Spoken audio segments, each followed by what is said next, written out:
창세기 16장 1절에서 18장 15절. 아브라함의 아내 사레는 아직 아이를 낳지 못했다. 그녀에게는 하갈이라는 이집트 여종이 있었다. 사레가 아브라함에게 말했다. 하나님께서 내가 아이 갖는 것을 좋다고 여기지 않으시니 당신은 내 여종과 잠자리를 같이 하세요. 내가 여종의 몸을 빌려서 대를 이을 수 있을지 모르잖아요. 아브라함은 사레의 말을 따르기로 했다. 그리하여 아브라함의 아내 사레는 자신의 이집트 여종 하갈을 데려다가 자기 남편 아브라함에게 아내로 주었다. 이것은 아브라함이 가나안 땅에 산 지 10년이 지난 뒤의 일이었다. 그가 하갈과 잠자리를 같이 하자 하갈이 임신을 했다. 하갈은 자신이 임신한 것을 알고 자신의 여주인을 업신여겼다. 사레가 아브라함에게 말했다. 내가 이런 능욕을 당하는 것은 다 당신 책임이에요. 내가 내 여종을 당신과 잠자리를 같이 하도록 했건만 그 종이 자기가 임신한 것을 알고서 나를 업신여기지 뭐예요. 하나님께서 우리 중에 누가 옳은지 결정해 주시면 좋겠어요. 아브라함이 말했다. 당신이 결정하구려. 당신 종은 당신 소관이잖소.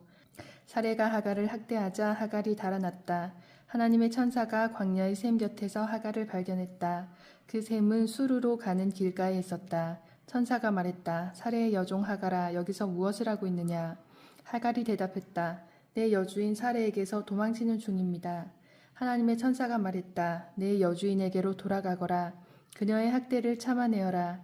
천사가 계속해서 말했다. 내가 내게 큰 민족, 셀 수 없을 만큼 많은 자손을 주겠다. 내가 임신했으니 아들을 낳을 것이다. 너는 그 이름을 이스마엘이라 하여라. 하나님께서 내 소리를 듣고 응답하셨다. 그는 날뛰는 야생마처럼 될 것이다. 남과 맞서 싸우고 남도 그와 맞서 싸울 것이다. 그는 늘 문제를 일으키며 자기 가족과도 사이가 좋지 못할 것이다. 하갈이 자신에게 말씀하신 하나님께 기도하며 나를 보시는 하나님이라고 불렀다. 그래, 그분께서 나를 보셨고 나도 그분을 배웠다. 그래서 광야의 그 샘도 나를 보시는 살아계신 하나님의 샘이라고 부르게 되었다.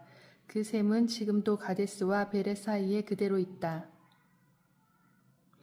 하갈이 아브라함에게서 아들을 낳았다. 아브라함이 그 아이의 이름을 이스마엘이라고 했다. 하갈이 아브라함의 아들 이스마엘을 낳았을 때 아브라함은 86살이었다. 아브라함이 99살이 되었을 때 하나님께서 그에게 나타나셔서 말씀하셨다. 나는 강한 하나님이다. 너는 내 앞에서 흠 없이 살고 온전하게 살아라.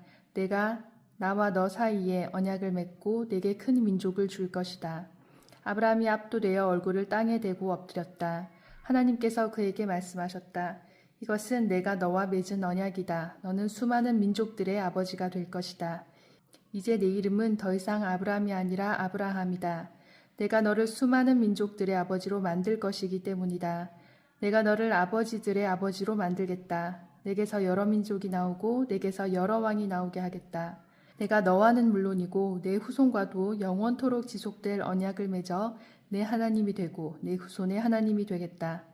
내가 장막을 치고 있는 이 땅, 곧 가나안 땅 전체를 너와 내 후손에게 주어 영원토록 소유하게 하고 나는 그들의 하나님이 될 것이다. 하나님께서 아브라함에게 계속 말씀하셨다. 너는 내 언약을 지켜야 한다. 너와 내 후손이 대대로 지켜야 한다. 이것은 내가 지켜야 할 언약, 내 후손이 지켜야 할 언약이다. 너희 모든 남자에게 할례를 행하여라. 포피를 잘라내어라. 이것이 나와 너 사이에 맺는 언약의 표가 될 것이다. 대대로 모든 남자아이는 태어난 지 8일째 되는 날에 할례를 받아야 한다. 너희 집에서 태어난 종들과 이방인에게서 사온 종들도 너희 혈족은 아니지만 할례를 받아야 한다. 너희는 너희 자손뿐 아니라 밖에서 들여온 사람에게도 할례를 행해야 한다. 그러면 내 언약이 너희 몸에 새겨져서 영원한 언약의 표가 될 것이다. 할례를 받지 않은 남자, 곧 포피를 달라내지 않은 남자는 자기 백성 가운데서 잘려나갈 것이다. 그가 내 언약을 깨뜨렸기 때문이다. 하나님께서 또 아브라함에게 말씀하셨다. 내 아내 사레를 더 이상 사레라고 하지 말고 사라라고 하여라. 내가 그녀에게 복을 주어 그녀가 내 아들을 낳게 하겠다. 내가 반드시 그녀에게 복을 주어 그녀에게서 여러 민족이 나오게 하고 여러 민족의 왕들도 나오게 할 것이다. 아브라함이 얼굴을 땅에 대고 엎드린 채 웃으며 속으로 말했다. 100살이나 된 남자가 아들을 볼 수 있다고? 90살이나 된 사라가 아이를 낳을 수 있다고? 아브라함이 정신을 차리고 하나님께 아뢰었다. 이스마엘이나 하나님 앞에서 잘 살았으면 좋겠습니다. 하나님께서 말씀하셨다. 내 말은 그런 뜻이 아니다. 내 아내 사라가 아들을 낳을 것이다. 너는 그 아이의 이름을 이삭, 웃음이라고 하여라. 내가 그와는 물론이고 그의 후손과도 영원한 언약을 맺을 것이다. 이스마엘 말이냐? 내가 그를 위해 기도하는 것을 내가 들었다. 내가 그에게도 복을 주어 많은 자식을 낳아 큰 민족을 이루게 하겠다. 그는 12 지도자의 아버지가 될 것이다. 내가 그를 큰 민족이 되게 하겠다. 그러나 나는 내년 이맘때 사라가 낳을 내 아들 이삭과 언약을 맺을 것이다. 하나님께서 아브라함과 말씀을 마치고 떠나가셨다. 그날 아브라함은 자기 아들 이스마엘과 집에서 태어난 종과 돈을 주고 사온 모든 종, 곧 자기 집안의 모든 남자를 데려다가 하나님께서 말씀하신 대로 그들의 포피를 잘라내어 할례를 행했다. 아브라함이 할례를 받을 때 그의 나이는 99살이었고 그의 아들 이스마엘의 할례를 받을 때 그의 나이는 13살이었다. 아브라함과 이스마엘이 같은 날에 할례를 받았고 그의 집안에 있는 모든 종도 그날에 할례를 받았다. 집에서 태어난 종과 돈을 주고 이방인에게서 사온 종이 모두 아브라함과 함께 할례를 받았다. 하나님께서 마므레의 상수리 나무 숲 근처에서 아브라함에게 나타나셨다. 그때 아브라함은 장막 입구에 앉아 있었다. 몹시 뜨거운 한낮이었다. 아브라함이 고개를 들어보니 세 사람이 서 있었다. 그가 장막에서 뛰어나가 그들을 맞이하며 절했다. 아브라함이 말했다. 주님, 괜찮으시다면 잠시 이 종의 집에 머무시기 바랍니다. 물을 가져올 테니 발을 씻으시고 이 나무 아래서 좀 쉬십시오. 제 곁을 지나가게 되셨으니 제가 음식을 가져오겠습니다. 원기를 회복하여 길을 떠나십시오. 그들이 말했다. 좋습니다. 그대가 말한 대로 하십시오. 아브라함이 급히 장막으로 달려가서 사라에게 말했다. 서두르시오. 가장 고운 밀가루 3컵을 가져다가 반죽하여 빵을 구우시오. 아브라함이 또 가축우리로 달려가서 살진 송아지 1마리를 골라 종에게서 건네니 종이 곧 그것을 잡아 요리했다. 아브라함은 치즈와 우유와 구운 송아지 고기를 가져다가 그 사람들 앞에 차려놓았다. 그들이 식사하는 동안 아브라함은 나무 아래에 서 있었다. 그 사람들이 아브라함에게 말했다. 그대의 아내 사라는 어디 있습니까? 아브라함이 대답했다. 장막 안에 있습니다. 그들 가운데 한 사람이 말했다. 내년 이맘때에 내가 다시 찾아오겠습니다. 그때에는 그대의 아내 사라에게 아들이 있을 것입니다. 사라는 그 사람의 바로 뒤 장막 입구에서 그 말을 듣고 있었다. 아브라함과 사라는 이미 나이가 많은 노인이었고 사라는 아이를 가질 수 있는 나이가 훨씬 지난 상태였다. 사라가 속으로 웃으면서 말했다. 나처럼 늙은 여자가 임신을 한다고? 남편도 이렇게 늙었는데?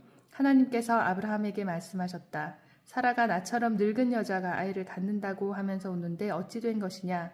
하나님이 하지 못할 일이 있느냐? 내가 내년 이맘때에 돌아올 텐데 그때에는 사라에게 아이가 있을 것이다. 사라가 두려운 나머지 거짓말을 했다. 저는 웃지 않았습니다.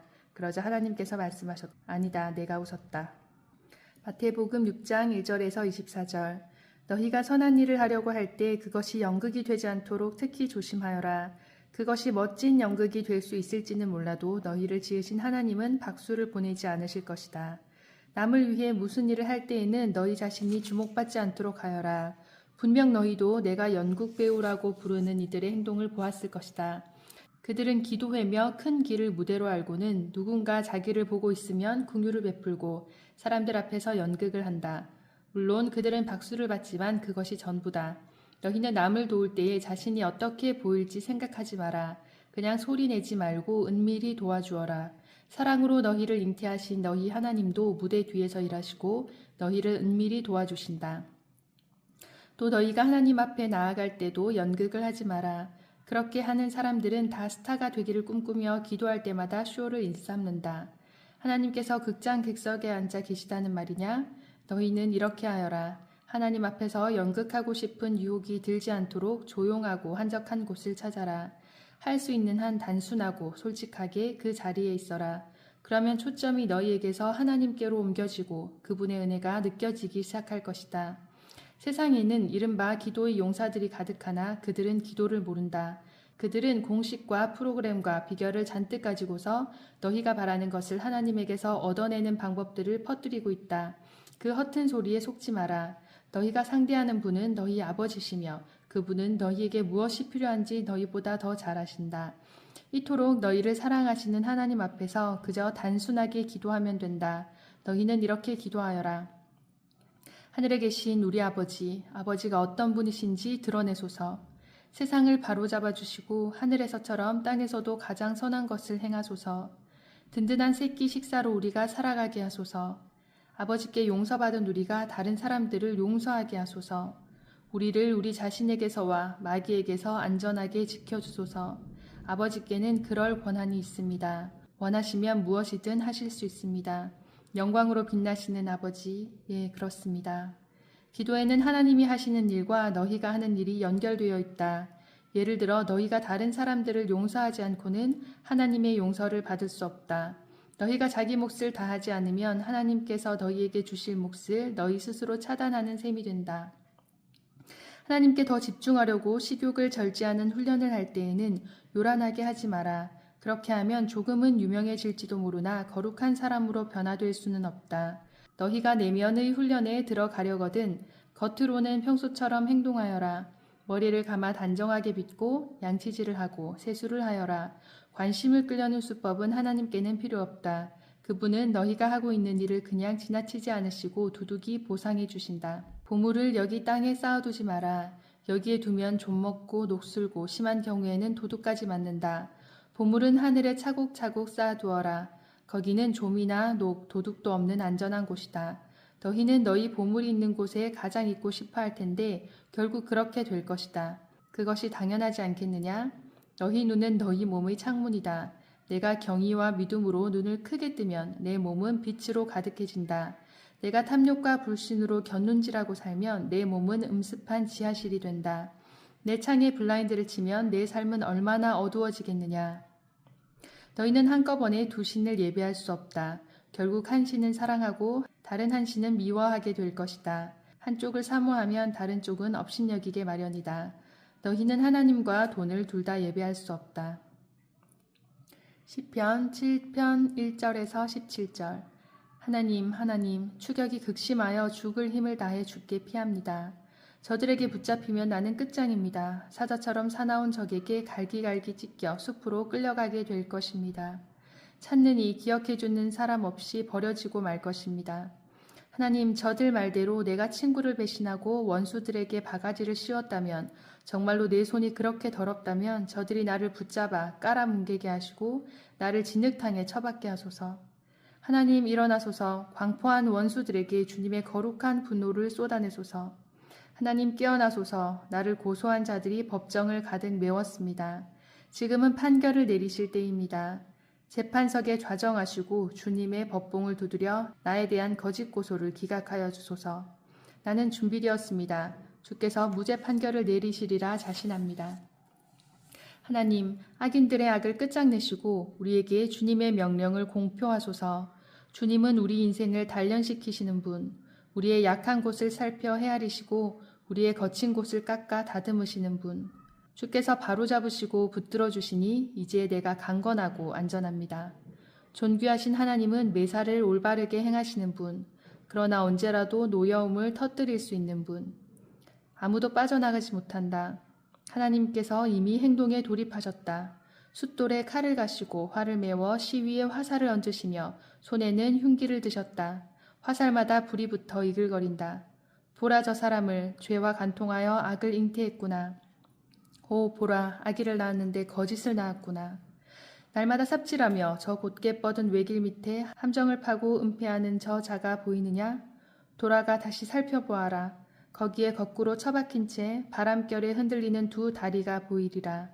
남에게 끼친 해악은 맞불이 되어 돌아오고 남에게 가한 폭력은 부메랑이 되어 돌아온다. 나 모든 일을 바로잡으시는 하나님께 감사하리라. 지극히 높으신 하나님의 명성을 노래하리라. 잠언 2장 6절에서 8절. 하나님은 지혜를 값없이 주시고 지식과 명철을 숨기시지 않는 분이시기에 그렇다. 그분은 제대로 사는 이들에게 상식의 보고가 되시고 꾸미 먹고 성실한 이들의 보호자가 되어주신다. 정직하게 사는 모든 이들을 주시하시고 그분께 충성하고 헌신하는 자들을 특별히 보살피신다.